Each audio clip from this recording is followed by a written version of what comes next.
UFC just had a big upset over the weekend. Tyron Woodley beat Robbie Lawler.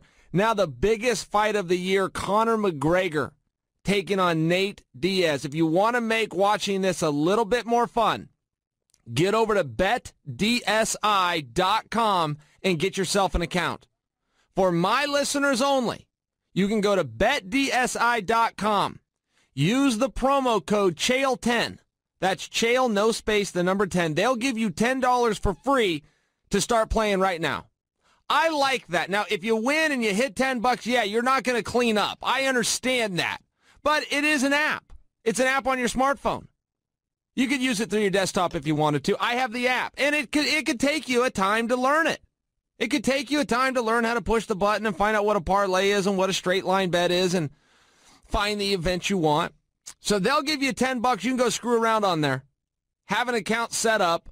Learn how to use the app. Make it a little bit more interesting. You don't have to bet your buddy anymore who then never wants to pay you when he loses. Go over to betdsi.com. Get an account. Use the promo code Chael10. And speaking of McGregor and Diaz, can that hurry up and get here or what?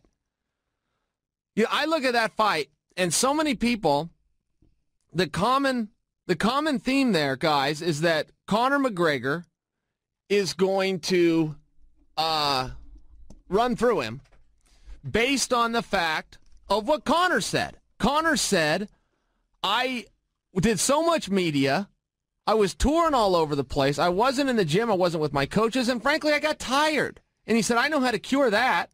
I'm going to do a training camp. I'm not going to do all this media. I'm not going to travel all around. I'm going to buckle down with my great coach and my great team and beat him. What do you think, Joel? What I think is that they should do a study on an athlete's chances of winning a fight after he becomes rich and famous.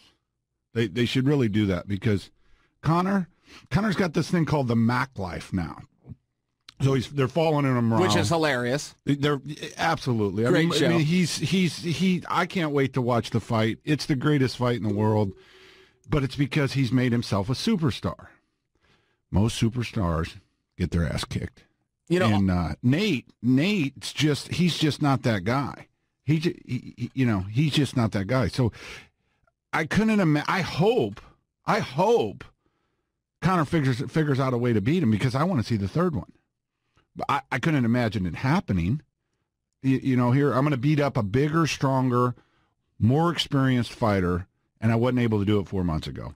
Yeah, and so here's the other side of it. Okay, here's the Nate side, but this story never gets told. Just kind of the Conor side of it does, where people go, well, yeah, he had some good minutes in there, and now he's buckling down. He's going to do better, but you got to understand the Nate's, particularly if we're talking about betting. If you're putting your money on it, you have to consider Nate Diaz took that fight on 9 days' notice. Yeah, Bisping had a 4-day camp. Right. So maybe you fighters are training way too long to get in a fight. Maybe instead of having an 8 or 10 week camp and working out 15 times a day, maybe you should have a 4-week camp. Stay in shape in between fights. Freddie Roach has changed Manny Pacquiao's training camps. They used to be 12 weeks. He shortened them to 8 many years ago. They're now 5. They're 5 weeks training camps. Because he said with Pacquiao that he's seen better performances at the Wild Card Gym than he's seen in the ring. And Pacquiao's still winning. Pacquiao's still the man. Even in victory, Roach is going, yeah, but that's not the best Manny. The best Manny I saw was about 28 days ago. He shortened to 5 weeks. To your point, but I want to finish this point on Nate. You look at that Conor fight, and so many people talked about Conor got tired, and Conor had great moments, and he kept landing that left hand. Nate came out and said, listen, I never get hit with a left hand, particularly when it's the guy's number one weapon, when I have sparring. If I had 1 week of sparring, of practice, he goes, I didn't know anything about this fight. So now he's got a full camp. Nate's going to get hit with that left hand. Nate is going to get hit with that left hand. Let me make a case for Conor real quick. Conor went in there. He's the king of the world. He's going to win this fight. He's kicking his ass. And then Nate says, "Hey man, we're in a fist fight. It's not a glamour program, and I'm not going nowhere." Sure. And so this time, Yeah, I just don't see it. I'll tell you another guy that knows a thing or two about having championship belts, and that's Nick Aldis, the current reigning heavyweight champion of GWF. Nick, what's going on, buddy?